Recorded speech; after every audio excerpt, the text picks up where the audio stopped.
Pairing live, stream the meeting. Woo! Got it. Here we go. Still going. Hello, everyone. Hello. Is this thing on? Are we live yet? Are we live? Are we there? Are we live yet? Sure they are. Yes, Oh, because I I'm getting the guess. annoying YouTube double. Oh God, yes. WTube. All right. Hey, here we are. Nice. 4 out of 9 out of 10 testers. Yes. That is definitely it. To start off, we're going to say the lovely Hannah she's had an increase of 1 in her family and is on maternity leave. She said she'd come and hang out with us today, but unfortunately has a doctor's appointment. So, if she makes it back, we might see her in the chat. If not, no worries. She will be in and out and shaken all about, but with a little baby in tow. And to be honest, like doing much important shit than whatever it is that we do. Mate, yeah.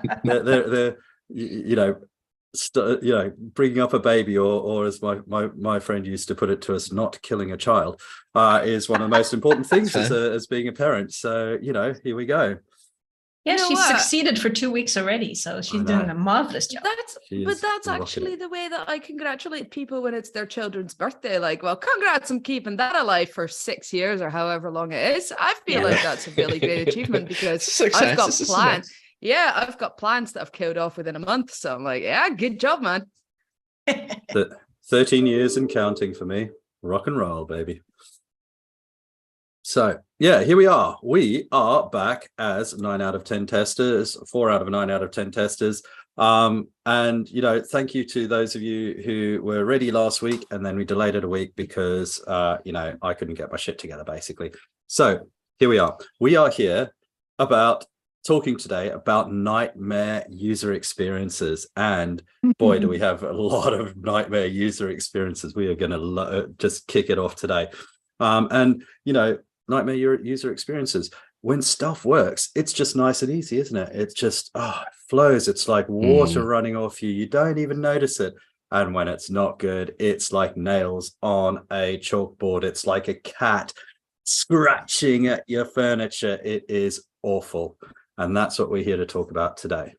So, first of all, let's introduce ourselves. And I'm looking at the board here, and I'm going to say, first off, let's hear from Sanne.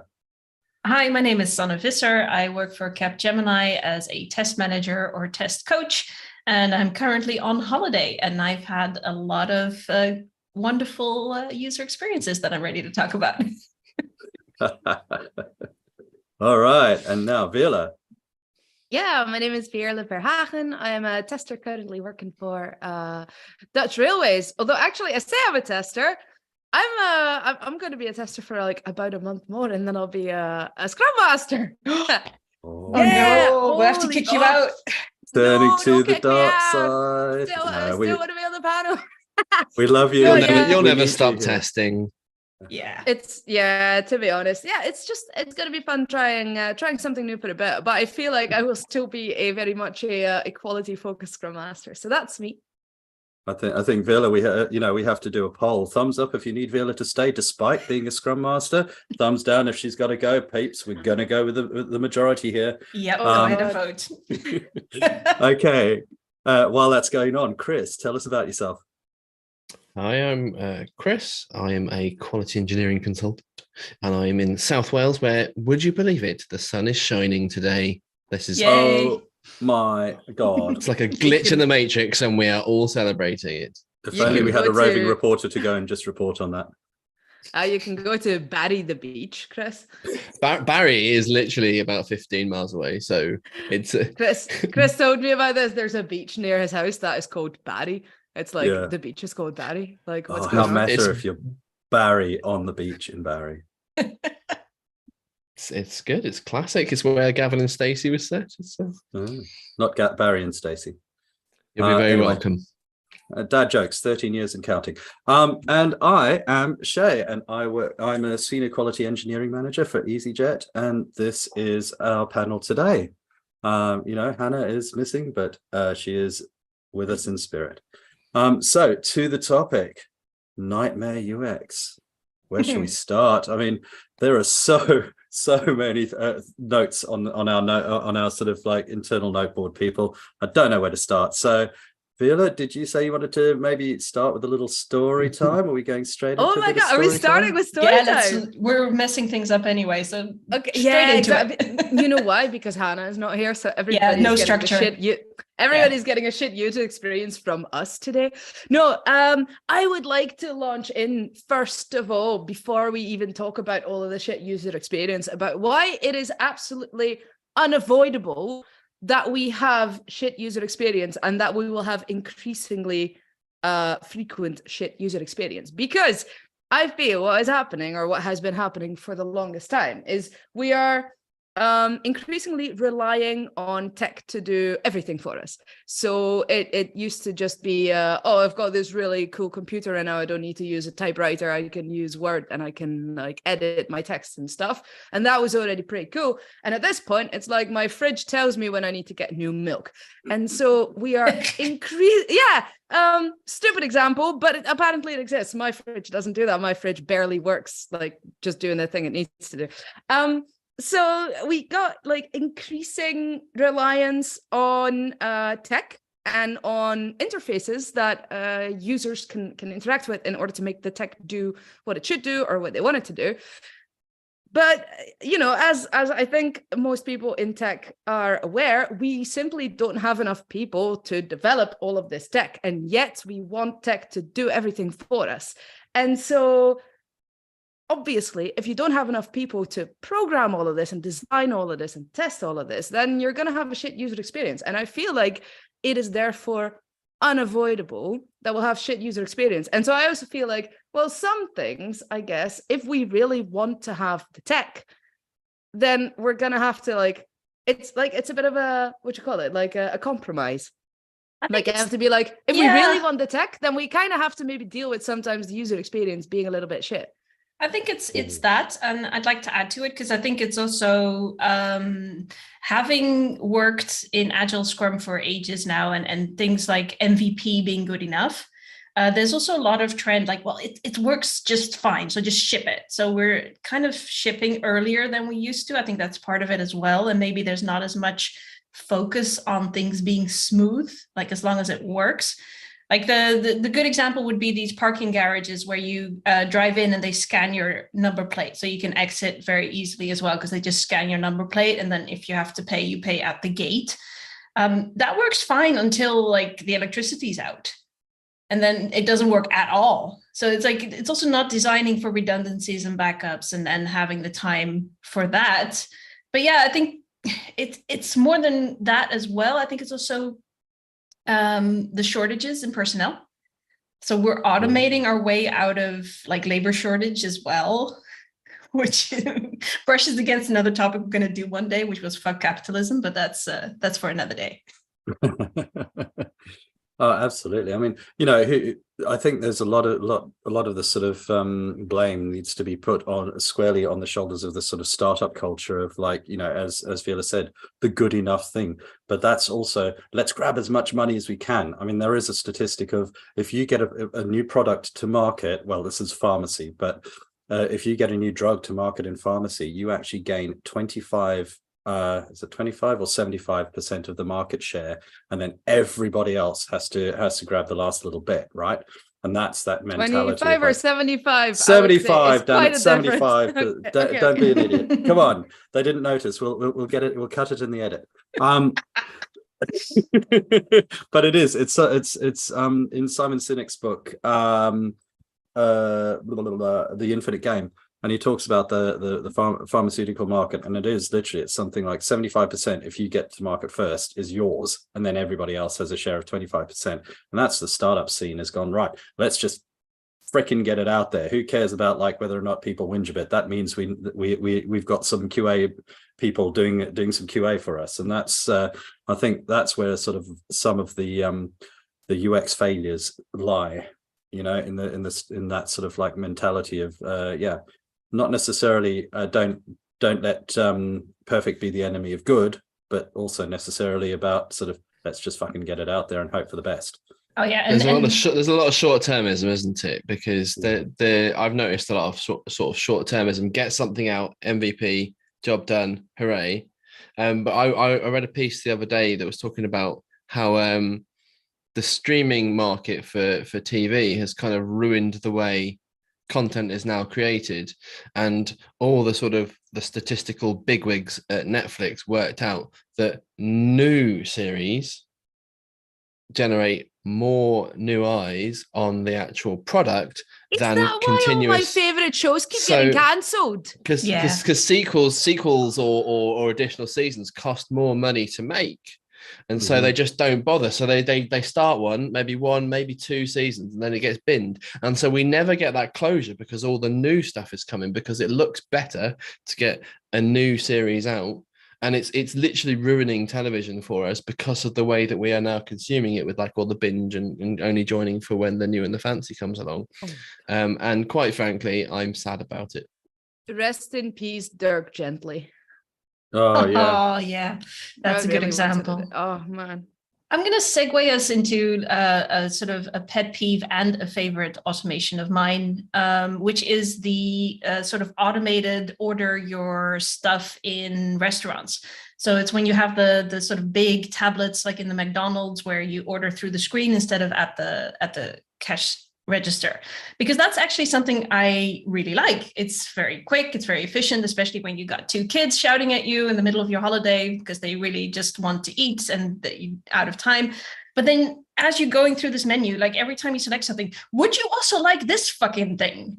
No, I don't want to use that fucking thing. Like I ordered a milkshake. I did not want to have another 2 milkshakes. And then you get finally to the pay screen and it's like, do you want to become a member of our frequent cut? No, fuck off. I just want to pay. You know, it's like at the register, you can say that really quickly, really easily. But in each one of these boards, it's always like, where's the button? Where there's a few dark patterns in there as well, typically, and they try and upsell you. And then in the McDonald's example, they always try to make you donate like 50 cents or something off your order as well to the Ronald McDonald Fund. And it's like just getting to the payment screen and having to work through 3 others, like, no, I do not accept. Yes, I do. And it's like, oh, I love the screens. It's efficient. I like it. I hate getting through all these stupid questions that try and upsell you. It's like at some point that just becomes annoying enough that you just want to go to the register. But then in a lot of these places, they've just freaking taken the register away altogether. Yeah. Just like, at least give one option other than the fucking screens. You know, it's like, oh mate, I'm so with you. And my sort of like, you know, dark pattern was going to be the taking away of the human interaction. I've stood literally at the counter in front of a cash register at a bloody McDonald's and nobody's come to the cash register. And you're like, and the guy's standing beside me, he's like passing food, he without going, dude, can you order over there? Or, oh, can I help you? Or anything like that. He's just looking at me going, what the fuck are you doing there? It's a cash register. You've still got a thing. I should be able to order there. I don't want the screen. I really like Sebastian's comments here about Amazon's failures to predict what you want to buy next, because that is bloody brilliant. I was trying to respond to that, but my setup today is not ideal for typing in the chat, which is why I keep hovering my face into the screen. Apologies. It's the worst, especially like if you buy things that you really only need one of, you're like, Amazon, please stop. Just stop. You're being pathetic. Actually, having the luxury of still having a very big competitor of Amazon here in the Netherlands, there's a great comparison between the two. Like the Amazon website is so shit if you compare it to the Dutch big one, which is bol.com. Like it's amazing with the shitty UX that has, that it still does as well as it does, because the search is crap. The recommended products are shit. It's really hard to select a preference for which country you want to order from, which for us, thankfully, is still an option. Sorry, UK people. But like we can definitely pick which Amazon we want to buy off of and then just have it delivered to our doorstep. We don't have to go to the Dutch Amazon necessarily. But it's like, how is that company still in business? Because nothing really works well on that website at all. It's like I can't think of one thing it does right. It's that, you know, that is a dream, isn't it? Having a competitor to the likes of Amazon that are just the ones sort of, telling you what you should do. I mean, those big companies, they're the ones who have defined some of our major UX experiences, aren't they? And that sort of trickles down into other apps.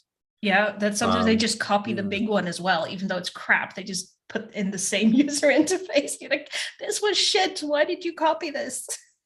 I think the searching is terrible on all these apps as well, right? Yeah. When you're trying to find the thing that you want, and it's not just like e-commerce and stuff. I went on to one of our television streaming apps in the UK, and I was trying to type in the smallest number of words with the stupid clicky right, left, up, down sort of thing. So I want to put in a small word that I think I'll be able to filter it as quickly as possible. But on this particular app, I'm looking at UITV. I used a middle word of a 3-word television show, and it couldn't return a single item because it obviously wanted me to only do the search from the beginning of the show's name rather than choosing another word. And so I couldn't filter through any of these things. And do you know what I did? I just went to a different app and thought, I'm not watching that stuff. What a bunch of rubbish. You think about searching for a show or a movie and then have it actually pop up on the search bar, but then not be available once you hit enter. Like that one just drives me up. Oh, mate, yes. Here, can I have a little thingy about searching for bands on Spotify? Yeah, because it's not even a terrible user experience, but it's just very specific to the genres that I listen to. I listen to a lot of experimental metal, and they tend to have weird band names. And so one of the bands that I sometimes want to search for is the band Om. It's like the Indian concept of like the primordial sound that the universe makes. So it's just the letters OM.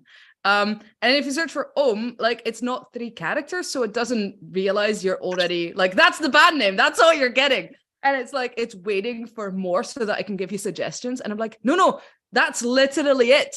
And then it won't find it.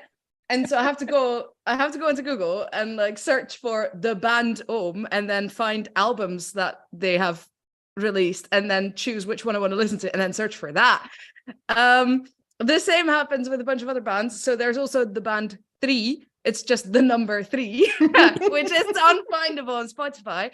And then there's a few other ones that are just like sort of generic words, and it's really hard to find them. So for instance, the band Sleep, it's like it's an iconic stoner metal band, and it's just really difficult to find on Spotify because it will find like sleepy sounds for sleepy people, or like it'll find you whale music. And sometimes I will get suggestions and like, oh, Spotify recommends, and it will be like Sleep has released a new album, and it's literally just whale music. It's literally just fucking waterfalls, sort of like white noise, and I'm like, that's not the band that I enjoy listening to. Well, there is one that cracks me up on Spotify. Like which I do frequently, I just type in Spotify web player in the browser just to quickly pop it up, and there's actually a song called Web Player that it then launches into. No. That one actually cracks me up every time. I'm like, God. That was smart. Have you ever tried searching for these bands using one of those digital assistants? I bet you'd get some crazy responses, Alexa's or Google Nests and stuff. I've never done that, but I'm sure it'll be hilarious. You're missing out. But the thing is, I once tried to do that when I was at a pal's house, and he had like an Alexa or I don't know, one of them. And I kept trying to hear a song by Nick Cave, which I didn't think was that complicated. I just wanted to hear Darker with the Day by Nick Cave and the Bad Seeds. And every time I just kept playing other shit. And I was like, why is it not working? And I told my pal, your Google Home Assistant is so shit. And he just said like, Google or whatever it was, play Darker with the Day by Nick Cave and the Bad Seeds. And it just launched into the song immediately. And it was like, yeah, you just sound weird. Yeah. Well, I mean, that's it as well. Accents, isn't it? Yeah, I guess, but it sucks because I was trying to do like receive pronunciation, like trying to say in the Queen's English, and I wouldn't fucking have it. So clearly my voice is just too fucking grating for Alexa. Yeah, the other thing is like, if you want to stop the music every time, it's like, hey, Google, stop. You have to say it twice to make it actually stop. So now I'm used to even saying, hey, Google, stop, which makes me sound like an absolute idiot. But it's the only way to kill that music. Don't you add the middle of that? Hey Google, stop for Doma, stop. That would probably still work. They've programmed us to change. Before we inevitably move to voice recognition and home assistance, just one more thing about Spotify, which is not a shitty user experience, but just kind of a funny one, I thought. Are there any David Bowie fans in the house? Yeah, Sure. medium. Okay. Well, if you love David Bowie so much, choose me. all right. Well, I'll do the classical reply guy. If you love David Bowie so much, what was the title of his last album that he released before he died? Oh, Do you remember? It was Bowie's Greatest Hits Part 2. Yes, must be. No, all right. It was called Black Star, and it's a really good album. I recommend it. And the thing is, it's the title is stylized as like the Unicode symbol that is just like a filled in little star. Because normally if you're using like not dark mode, if you're typing that, it's a little black star and it works perfectly fine. But Spotify users will know that Spotify only has a dark mode. And the fonts are white, and so I felt like I looked at that album and I was like, oh, that's funny, like on Spotify it's called White Star. And then and then I linked to the album in one of the Slack channels that I'm on, and because it's a link, it gets a different color. Oh no. And it was suddenly called Blue Star. Blue Star. And then I was like, now I need to go and try, because if I click it and the link will turn purple, then maybe it will be Purple Star. And I think somewhere in Spotify, because it's all black, white, and green, I also managed to get a green star. So I was like, wow, these are so many albums. They all sound exactly the same. It's like all the Pokemon versions where there's almost no difference. You're going to collect them all. I also just love the mentality that made you go and check all these variants. Yeah, that is tester for you. Once a tester, always a tester. Oh Lord. Yeah, so like you talk about digital assistants and things like that. Have you ever tried typing with your voice in your phone? So like there's on Android you can either press the microphone and it'll record your voice and do a voice note send to someone, or which suck, but okay, carry on. Yeah. Or that's a different one. Or you press the microphone on the keyboard and it'll type what you talk. Text to speak, yeah. Text to speak. I actually use that quite a bit. I like it, but you have to be really quick with punctuation. So it's like you have to go, I was walking down the street last week, and I saw a dog, full stop. So the dog took a wee, exclamation mark. Now, if you're not fast enough and you're trying to do this while you're walking or driving, don't drive and text, folks. You just end up, it types out exclamation mark, the two words. So you end up sending this text to people with, hi, Jennifer, how are you doing? Full stop. I'm just driving right now. Full stop. I'll see you soon. Exclamation mark. Send. No, send. Well, no, send. And that's all typed out. Well, at least they know you put a lot of effort into it. Yeah, like 44 words extra effort. Yeah. I use that quite a bit. And like when in Dutch you say comma, like the punctuation mark, it sounds like you're telling someone to come over. And it keeps typing kom maar. Like, come on. And it sounds funny because you keep telling people in your text like, come on over. Yeah. And then you look around behind you, there's 20 people following you. Yeah. Yeah, I don't like using that at all, because exactly that. What do you think is, so I'm moving on slightly. So what do you think is an application with like the most user experience bumps that you encounter that you have to work through each time? Oh, registering hours for work. Because of course, as a consultant, you both have to register your hours for your assignment and then do it again for your company so they can match that timekeeping. And like any systems that do this task hour logging, I've never found to work well. And the other thing is like, can you not create like a third option where it's just me filling it in once and sending it to both? Like that's the other annoyance of it. Yeah. But even then, just have the systems actually work. Like the current one, I think it is you have to first go and select which assignment or task it is, and then you have to add that. And then it's like a grid system where like per day you can also split hours, and then it doesn't even really save or submit. It first like checks it according to like what you're supposed to have done that week. So it will like be annoying at you for things like, oh, you registered 9 hours this day and you're over your legal limit for that day. Like, fuck you. I'm just, oh god, let me register my freaking hours. I hate this task. Right. Anyway. When you said that, I got massively triggered, because this is true for our registration, but I feel like other systems suffer at this as well. Not being clear when you're saving something or submitting something, that there is a difference between these two things. That pisses me off really badly, because I feel it's one of those things where like if you've put in a bunch of work, then you always want to know that it's getting saved, and also that the information ends up where it needs to be. And so if you're building in separate features for saving and submitting, I want to know that. I want to see that very clearly. I want to get a warning if I'm closing it and I haven't submitted, or vice versa. Like I don't want my data to be deleted because I chose the wrong button in your arbitrary system.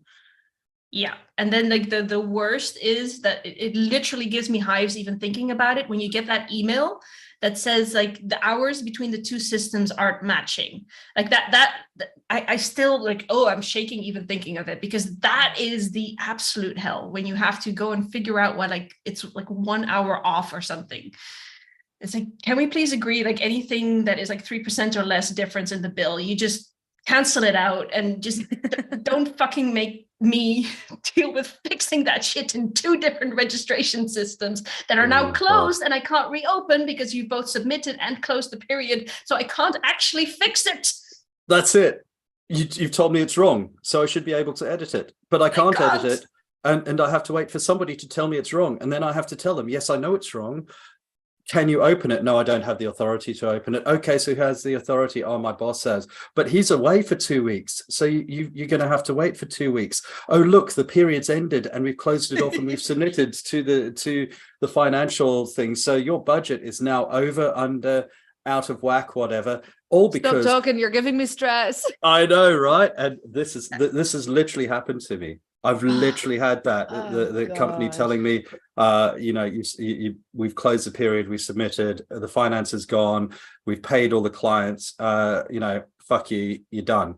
I'm like, but you would want me to be accurate, so how am I not able to be accurate? Oh my God. Yeah, happy place, people, happy place. I may need to switch off my camera in a bit and just sort of like rock back and forth for about a couple of minutes.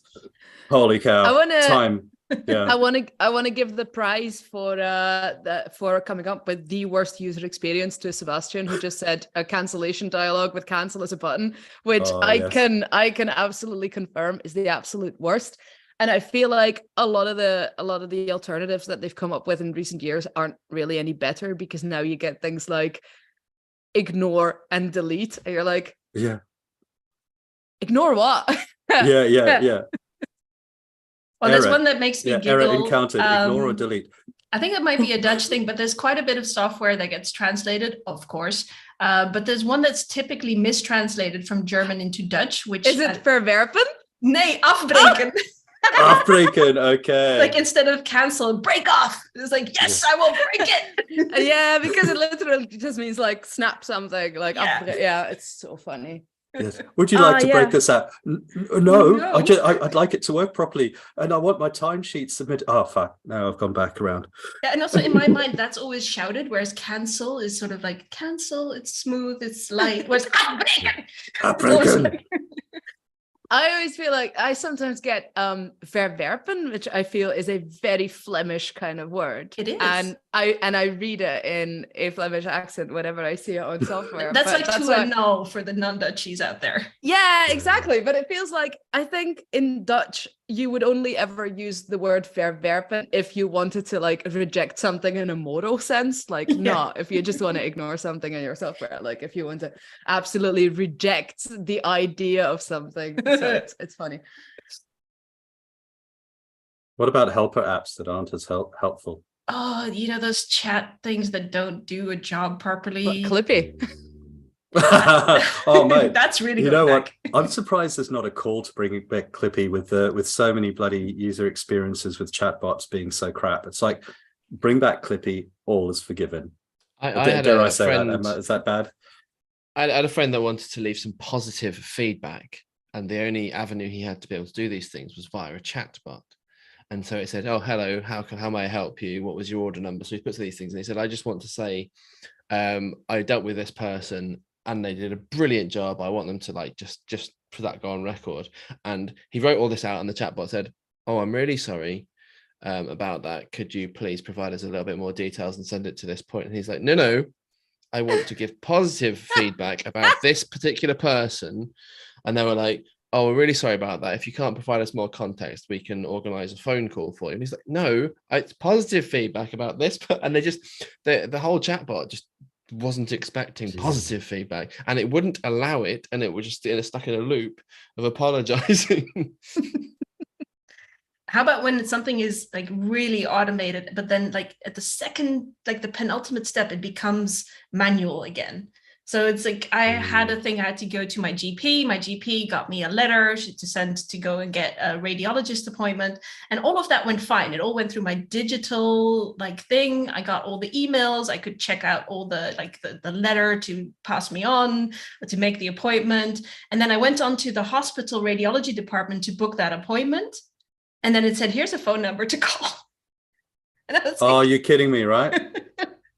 And by the way, you could only call between like 8:30 and 11:30 on the mornings on weekdays. And I was standard. Like, oh my God, like everything was perfect. It was gorgeous up until that point. Like I had no business being worried about it. I could do it all from home, from my tablet. I was in my comfy chair back here, just chilling out. And then I was like, make a phone call. Oh, God. And the first thing this lady on the phone, of course, did was digitally look up my file. Yeah. I've already done that, lady. I kind of know where I am. I just want you to book things. Yeah. Oh, yes. It's Let like, me run why? through some security questions. I've done the security. Exactly. That's why I'm calling you. I know. So then she had to verify my email address and my phone number. It's like, that's all in front of you. Like literally just read up what you've got there. It's like, yeah, but you never know. It might have changed. It's like, I would have changed it if it had needed to be changed. Well, to be honest, you might be one of very few people who do that. Yeah, that's true. That's true. Well, you see, so talk about changing details. So I have a credit card through Virgin Money that I need to find out how much I've got left to pay off. So the other day I went on Virgin Money website on my PC, the way I've done it for ages. You need to download our app. Okay, I'll download the app. Now I have the card. I have the number. Plug in the number. It goes, "What's your password?" I go pull up my password manager and put in the password. It says, "That's not your password." Okay, cool. I must have changed it a while ago. All right. Forgotten password. It goes, "Right. So we need to go through some details here for you. What is your date of birth?" Put in my date of birth, for whatever. Then what is your sort code? It's a credit card. We don't have sort codes. Don't know your sort code. Okay, click here. I'm thinking, oh great, so it'll give me a number to call. Click here. It goes, "Download our app, and then you can get into your account." I'm like, I just came from the fucking app. I can't download the app because I not only have a credit card number and I don't have the sort code. And it's from an address that I don't know which one I opened from like 10 fucking years ago. Do you think I know that? No, I fucking don't. Oh. And then they give you Maybe a link. You should download our app. No, they don't even do that. They go, click here. And you're like, progress. And you click there. And it goes, "Right, are you having any trouble with logging into our site?" Yes. "Are you a credit card customer?" Yes. "Download our app." No, I don't want to download your app. I don't want to download your app. Oh my God. It's the worst. It is awful. And I basically got to a point where I'm like, you know what? Fuck it. I'm just going to pay it off. And then and at some stage, I'm just going to cancel my, I reckon I've got like a couple of $100 left, couple of months, boom, done. Just stop paying into it. And if somebody screams at me, I'm all about security and these password managers and stuff. And then 2 phones, which is also very, very fun, but it keeps my head sane when I'm off of work and stuff like that. But that does mean that very frequently when I'm in that same lazy chair on my iPad, trying to do something like banking, and I'll get to the 2-factor authenticator part, it's on the other fucking phone. And then it's like, that's off because I'm on holiday. I don't want to turn it on, but I do also kind of want to check my bank account. And I'm left with the choice. It's like, then I clicked on the button. It's like, this is not my phone number. And then it said, okay, let's change that. And guess what? You need to change that. Oh my God. Other fucking phone number. No. It's like, if you're going to give me options to do two-factor verification in other ways, let me change it without using the old device. I know, right? Give me some option that doesn't require me getting up and getting that fucking phone. Actually, I wanna talk about some really good user experience that I've recently had. Because holy shit, I couldn't believe it either. Oh, especially we need to flip the coin at least. Oh man, no, especially because it was software issued by the Dutch government, which doesn't a government which doesn't normally work. Like sentence ends there. I had to. So in the Netherlands, we got this system. It's called DigID. It doesn't work in English, but anyway, it's like a way to verify your identity online. And you need it for all sorts of things, which is one of the reasons that like you can't really survive in this country without a phone, without a smartphone. You need it. Like you need to scan QR codes with it. I know. And I got a new phone, and the old one was kind of broken and wouldn't really work well. And I was trying to activate the app on the new one, and you kind of need the old app for it because you can say like, yeah, this is definitely my new phone. Look, I've got the old phone right here, and I can scan, and like they have to like do their little NFC thingy. Yeah, exactly. Like you have to rub them together a little bit, and black magic happens, and like it tells the other phone like, okay, you're good to go. But it wouldn't do that, and I was like, oh, this is gonna be so much pain, because I remember from back in the days, like from when I first had to start using this shit, that what you then have to do is like put your social security number on a form and wait for a letter to come 2 days later. I remember. Oh my God. Yeah, you remember this because we've all been through there. this stress. Yeah. Because we've all been through this stress where you need the whole thing now because you just realized that you need to register for something now, and then you need to wait for 2 to 5 work days before the letter gets to your house, and then you need some kind of code, like you need to scratch it away and put the code somewhere online, and then if you do it wrong 3 times, it gets cancelled. They have to wait for another letter. Okay, but that was a shitty experience. Yeah, that was the shitty experience. And so now I was completely ready for that. I was like, the spirit will overcome. I am Zen. I will not need this app for 3 to 5 working days, so I can wait for the letter. It's fine. I am absolutely playing my whale music on Spotify after it suggested it. So I was like, I'm chill, I can deal with this. And then I opened the app, and I was like, I went like dreaded pressing the button, but it was like, do you still have your old device that has the old app on it? And I was like, no. Clicked it, and it was like, all right, don't worry about it, just grab your passport. I was like, what? They've upgraded the app now so that I can actually like scan the chip that is in your passport. So all you have to do now is rub it against your passport, and then like take a picture of the passport, and then like flip a page and take a picture of that, and it like recognizes that like it's your passport. And then I think it even made me take a selfie, but I can't remember if it was that or just some lowly like Airbnb or something that made me verify myself. But like I swear to God, I was so ready. I was so ready to wait for days and go through this like paper trail and like be miserable about it. And then it just told me, all you need is your passport. And I was like, so you got your tax returns in before the 1st of May, didn't you? That is next freaking level. You know exactly why I needed this.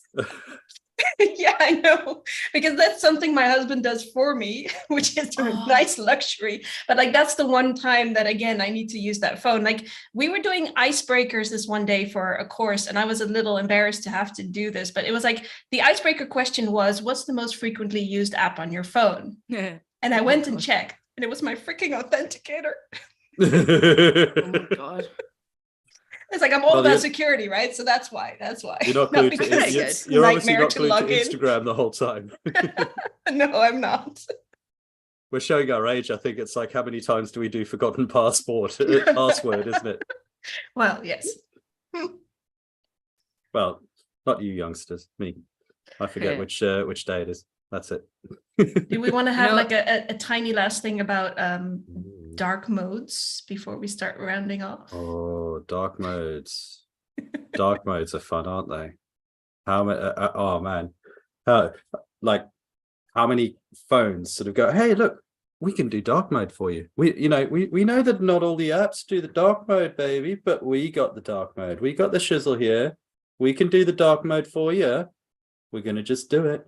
Here we go. You press the button and oh look, everything's dark mode. Then you go into that app and you're just like, holy shit, my screen's blank. What the hell? It's like, yeah, dark mode, baby.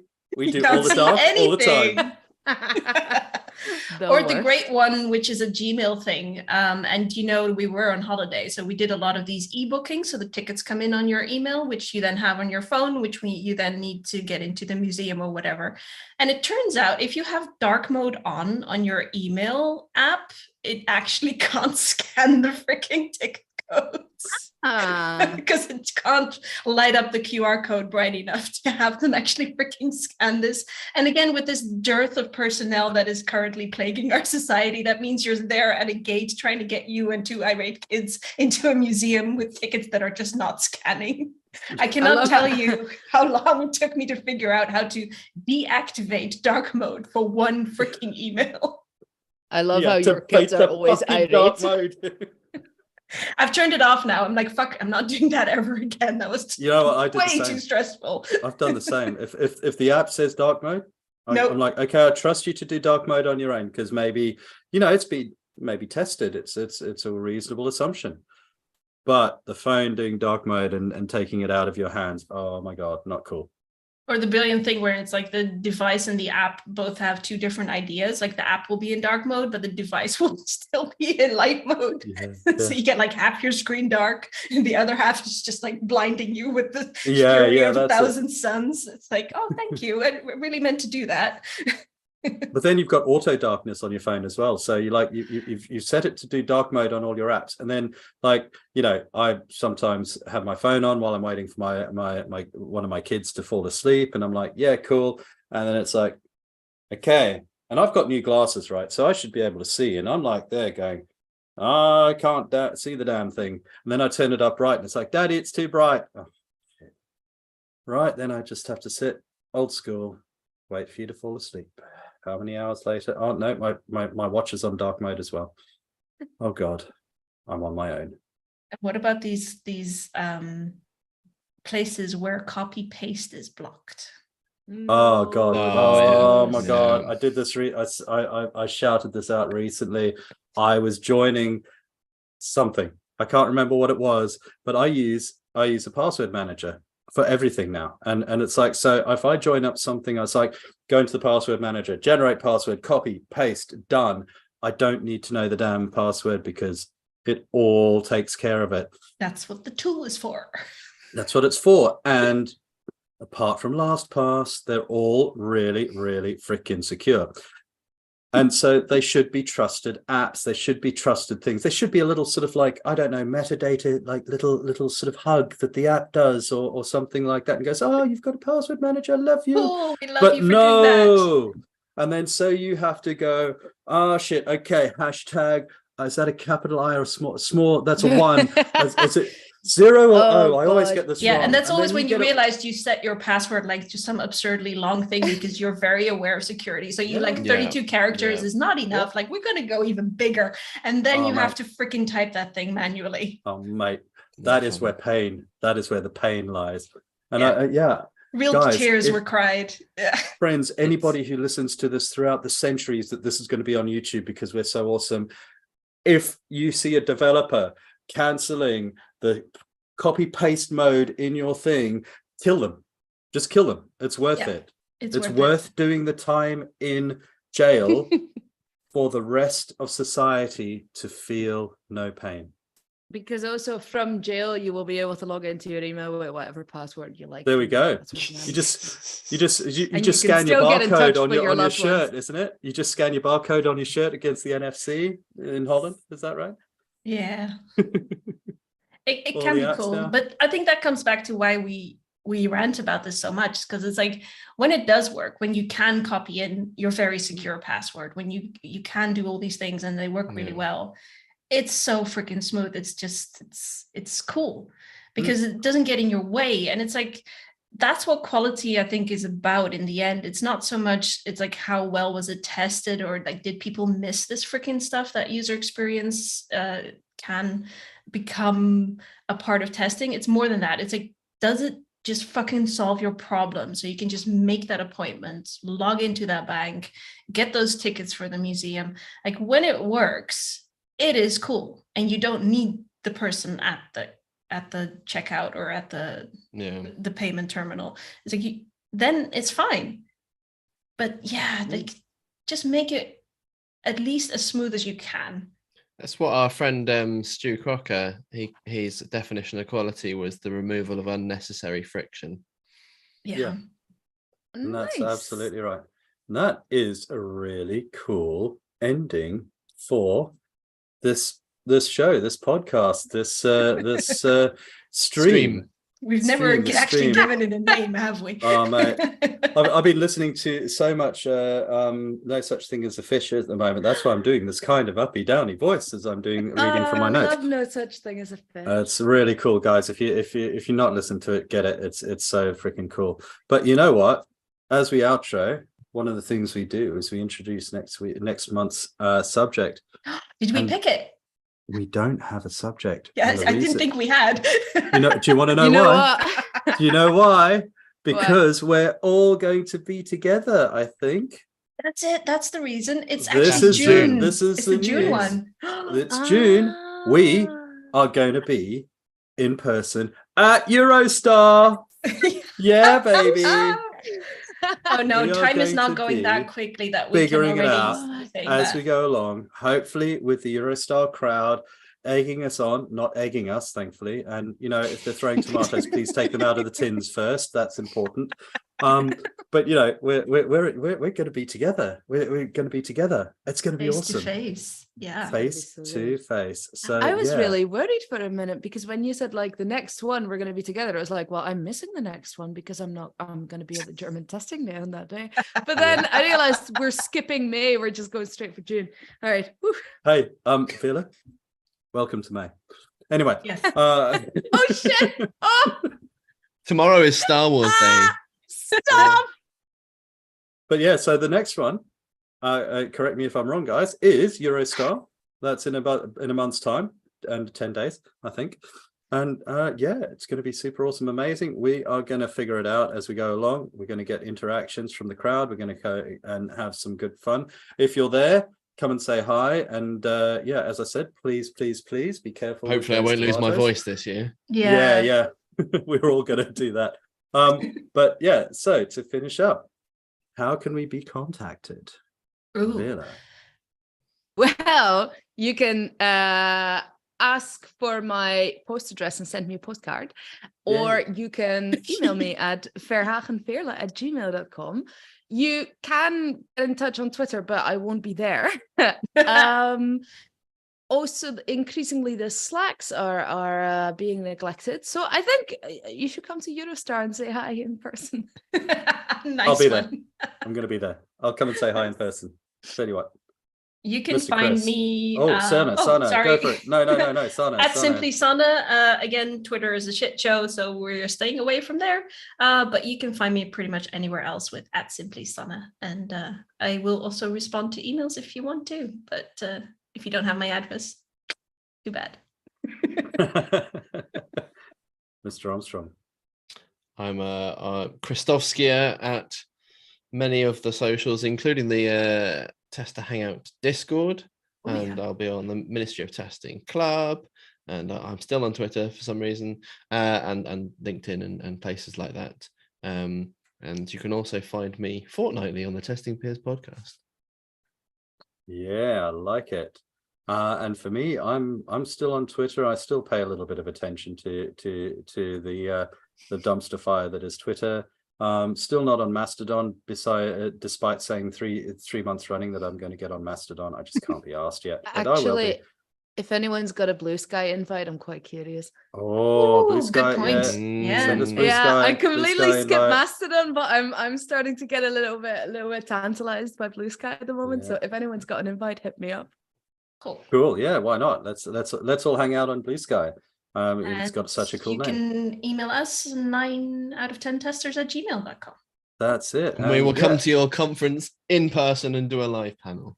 Yes, we Yeah, will. we love hanging out together with people and just shooting the breeze. So if you've got a show that we need to be part of, give us a shout, and we'd love to try and make it. We've got a couple of cool things coming up in the future.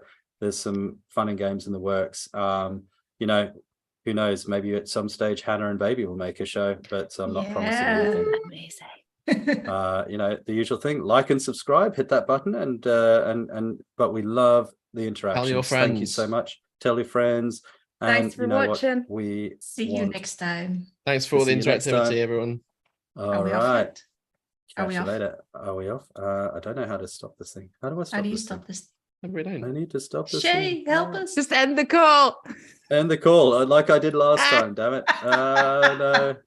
You know what I am? Hang on. Oh.